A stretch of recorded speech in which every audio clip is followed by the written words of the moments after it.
Welcome to another episode of the Heartland Cycling Network. Today we've got a guest that I've known for a few years. His name is Pat Mueller, and he's going to tell us a little bit about something that he's been working on for the last 5 years. So go ahead, Pat. Tell us a little bit about yourself and what your project is. Thanks, Jeff. The project is the Omaha Connect Ride, and this will be our 5th season for the ride. And we have it scheduled for September 24th. It'll be held out at the Revelance Center in Elkhorn and Maple Street exit. And we're expecting to have 200 plus riders this year. Okay. And it should be a great event. Okay. So what's your role in this? My role is really working with John Reimer, the local Heartland director of CBMC is the organization, the ministry. Okay. They're a global ministry, and there's a chapter here in Omaha and Lincoln. And I work with John to coordinate the ride and work out a lot of the details. We form a committee to help do all the work to put together the ride. And but it takes a lot of planning, and there's a lot of details that go into it. Yeah, I know a little bit about this because I have been involved in the Connect Ride for a few years now. Tell us, why is the word Connect in there?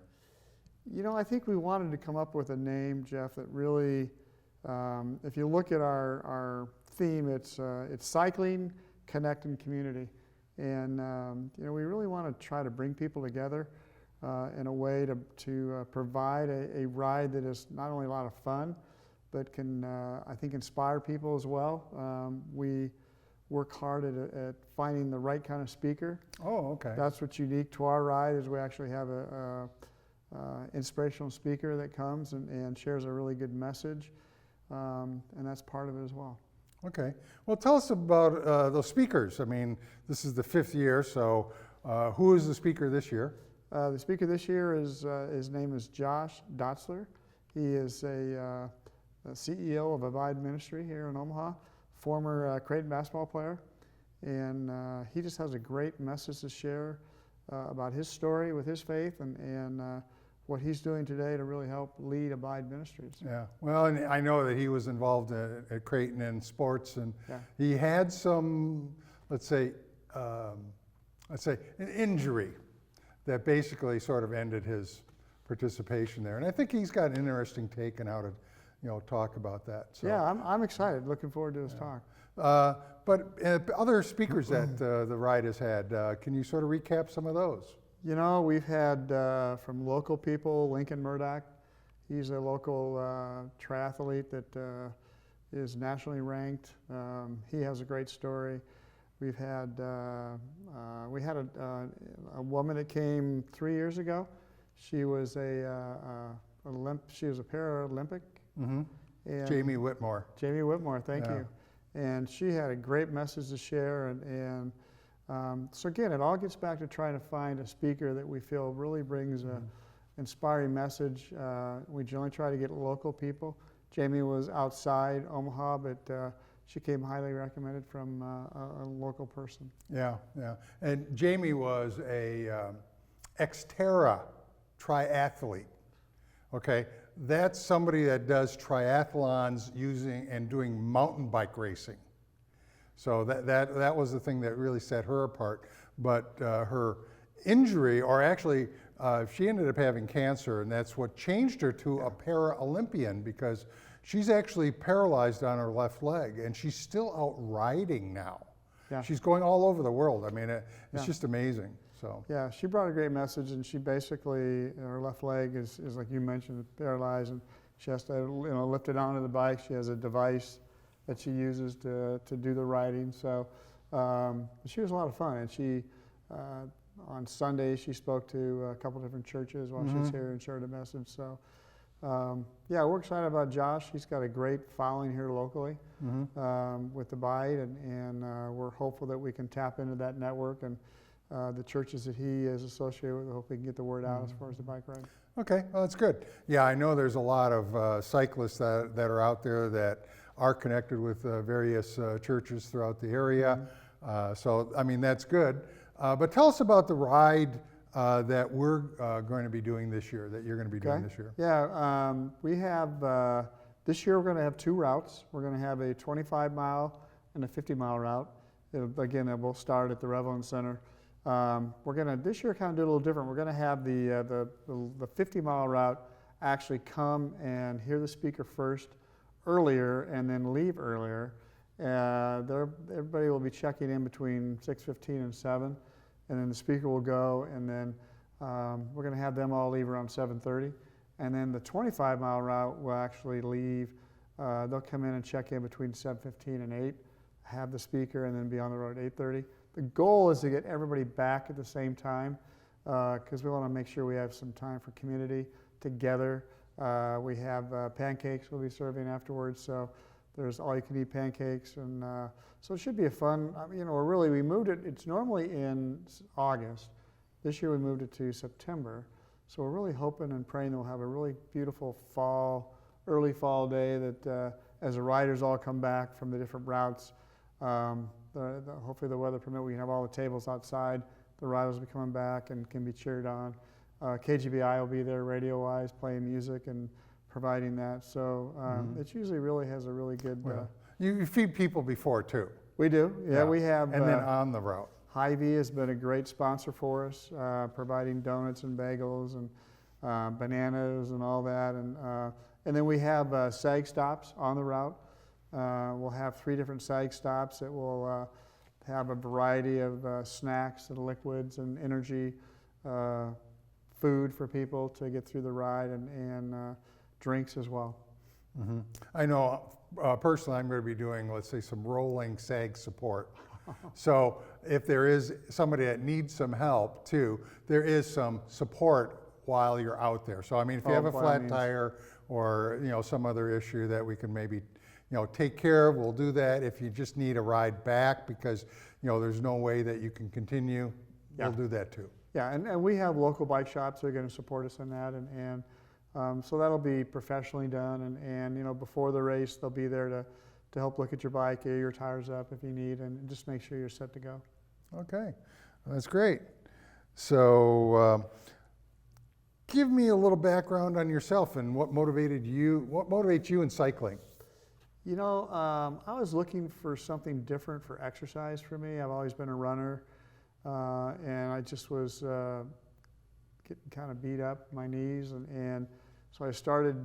This probably would have been a few years ago.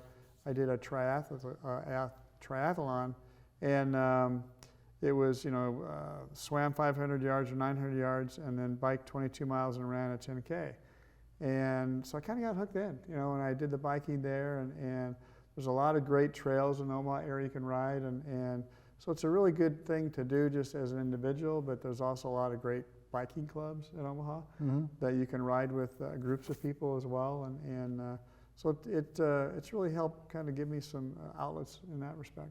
Mm-hmm. Okay. Tell us a little bit more about the connection with CBMC. What does CBMC actually stand for?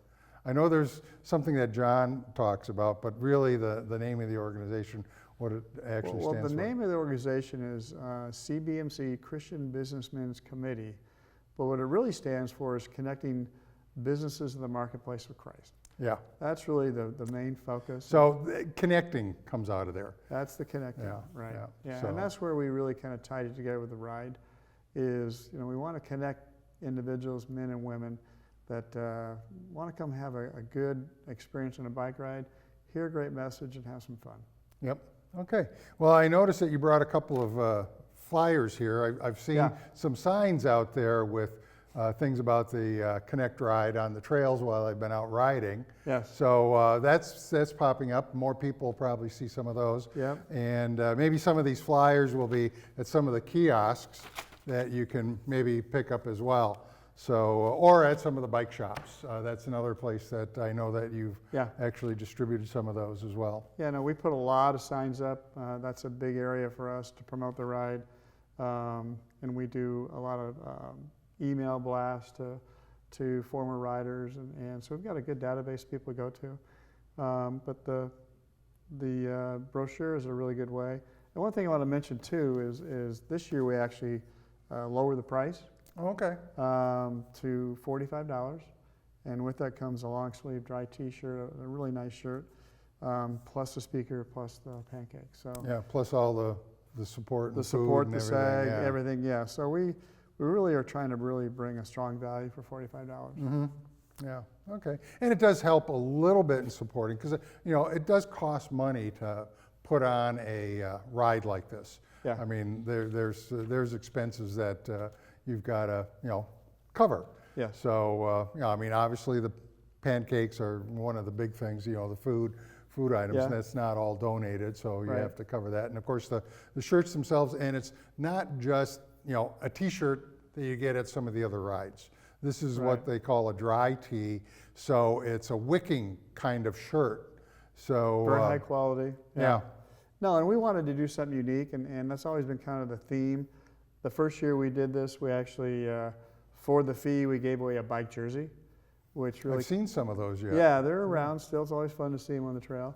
But this year we just wanted to try to keep the price down, try to gain more market with that, and so we'll see. I mean, every year we look at it, we tweak what we need to do. We have a survey we send out afterwards to try to learn about what we did right or what we did wrong, and how we can always improve. Where can people take and go on the web to take and find out more about the Omaha Connect Ride? It's pretty simple. Just go to omahaconnectride.com, and there's a web page, and you can click on 2022 ride info, and it'll take you to the registration page. We also are looking for corporate sponsors. That's a big part of what we try to bring to this ride as well. There's a sponsorship page if you're interested to look at that. Different levels of sponsorship you can look at to see what might fit for you. Okay. Well, that sounds great. How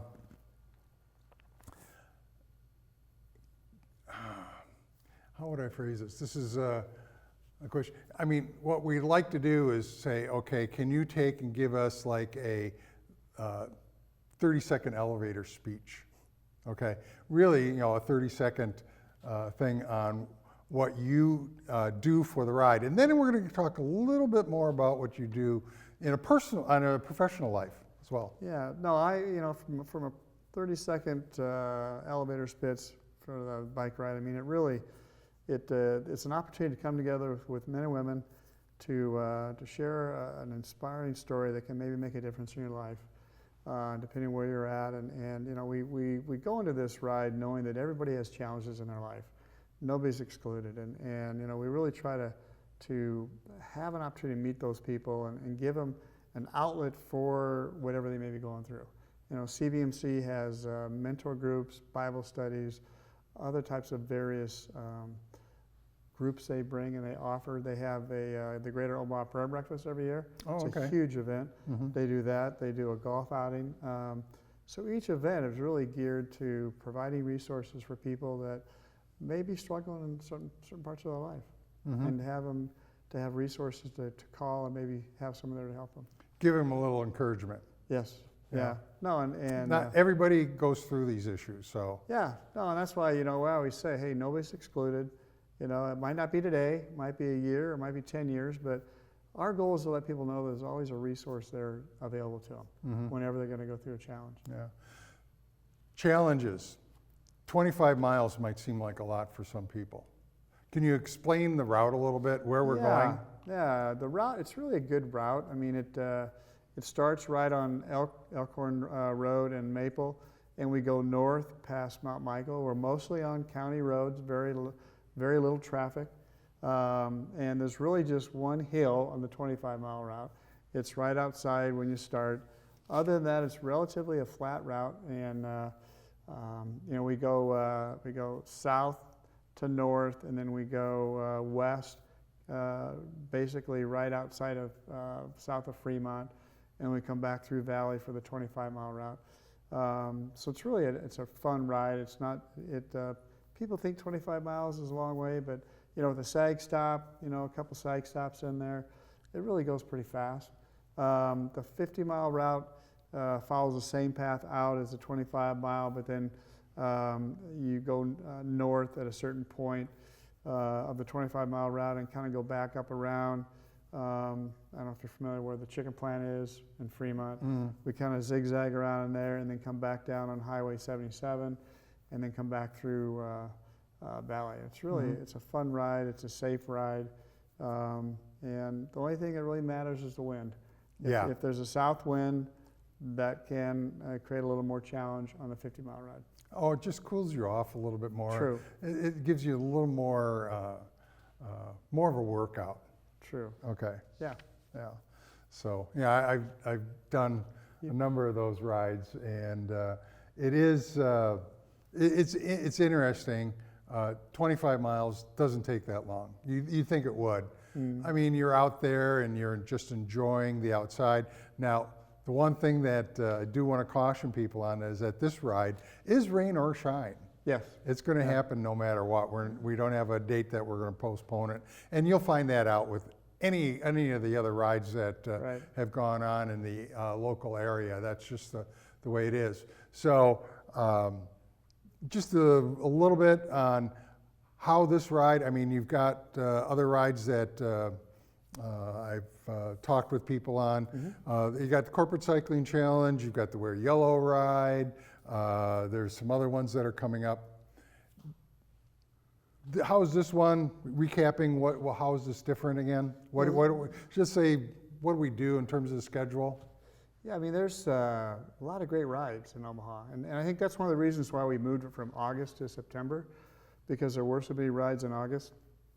We wanted to give people kind of an opportunity to have a little space in between some rides, kind of look at it as maybe the last ride of the season before the snow flies, if you will. So that's been a big part of the thought process, and really just, I think, bringing a ride that I think can bring a lot of fun and be easy. I mean, I think that's a big part of it is, we have people that are questioning the 25-mile. The 50-mile pretty much is for people to know they can do that. And I think that's when I first got involved. We actually had a 62-mile ride.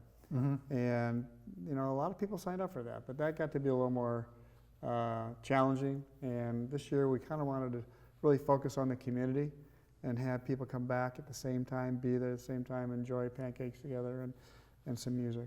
And that's the thing about the cycling community, as you call it. I mean, I know that over the years, I've made a lot of friends and contacts that I see out on the trails, and I'll do different rides, and they're there. So I mean, it is nice to make those connections and ride with some of these people. And people ride at different speeds, okay?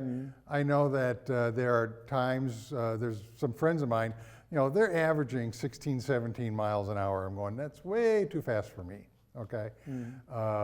I'm comfortable, I can do, 12 to 15, and I can do more at times, but, sometimes I just want to enjoy the ride and just go slow. Like, just recently, I was out with my wife, and we have e-bikes, and that was one of the things that we were taking. She's had she had her knees replaced. So, I mean, it's just a little harder for her to get out and ride. And that's where the e-bike gives her that little extra, especially going up hills.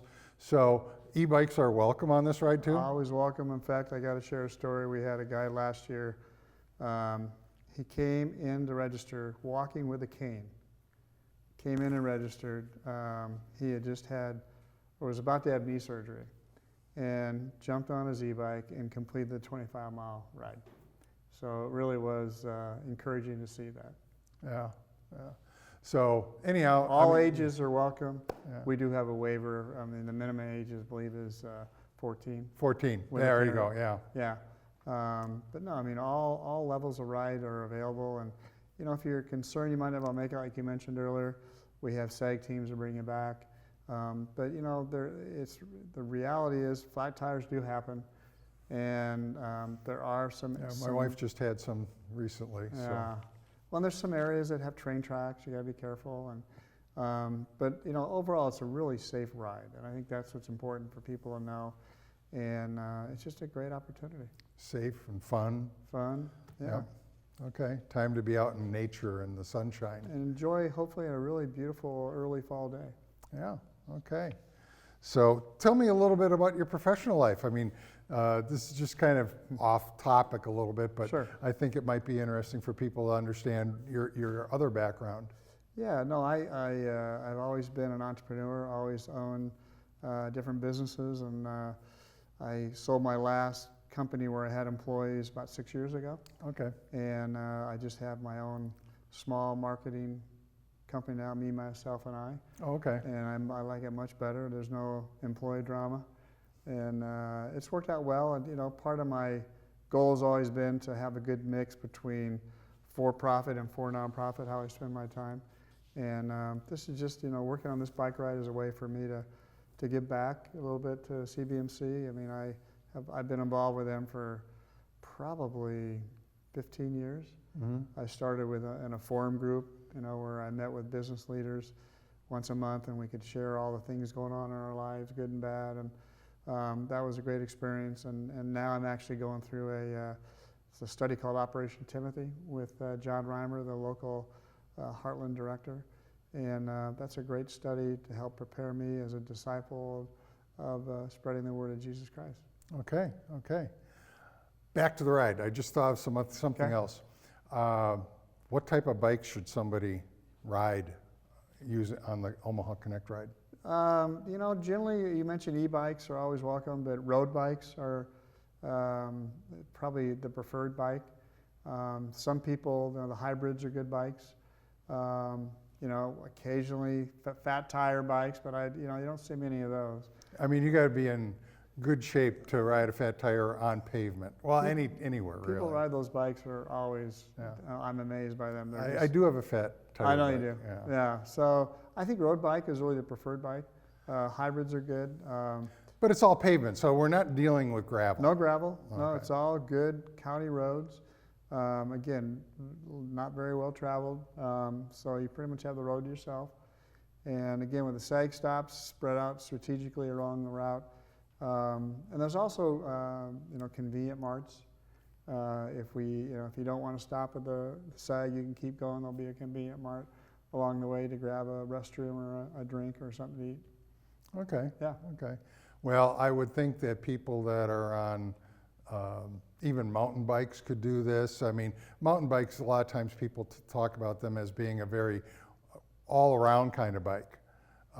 There's other ones that are out there that are like multi-sport bikes. I mean, they're not geared to go fast, but they're capable of doing just about anything. I mean, if you've got a bicycle that's got 2, 3, or even 4 wheels, I mean, I've seen quads out there. Yeah. You can come on the Omaha Connect Ride and ride. Yeah, I mean, I have a road bike and a trail bike. I would prefer my road bike on this.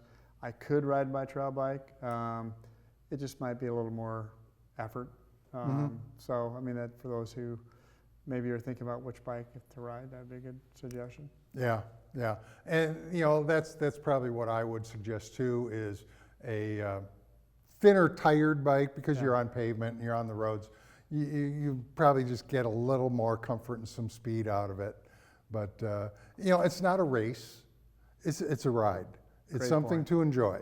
Great point. And nothing wrong with riding with people you don't know and conversing with them, just finding out what they're doing and and how they're doing. And this is one of the things about the cycling community, where I ended up learning a lot about the trails and bikes and all sorts of different things by riding with other people. So Yeah. this is a great way to make connections with other individuals. And like you said, there'll be some other clubs and organizations that'll be part of the ride, and then later on you might be able to hook up with some of those people later on and ride with them on a more regular basis. And again, just getting out in the fresh air. I mean, exercise is good, so I really encourage that. Yeah, and we have, kids come with their parents, again, the minimum age 14. Women are great riders to have as well. A lot of times people don't think we promote to them, but we had a great response last year, and hope we have a lot of women come this year. Mm-hmm. Yeah, okay. Well, are there any questions that I didn't ask you that I should have? No, I think you covered them all pretty well, Jeff. I mean, Okay. from A to Z. Okay, well, I'm glad I did my homework. You did. As on that. So anyhow, just want to wrap things up here a little bit on the Heartland Cycling Network. And thanks to Pat Mueller for coming on to the show. And just want to remind everybody to pedal on.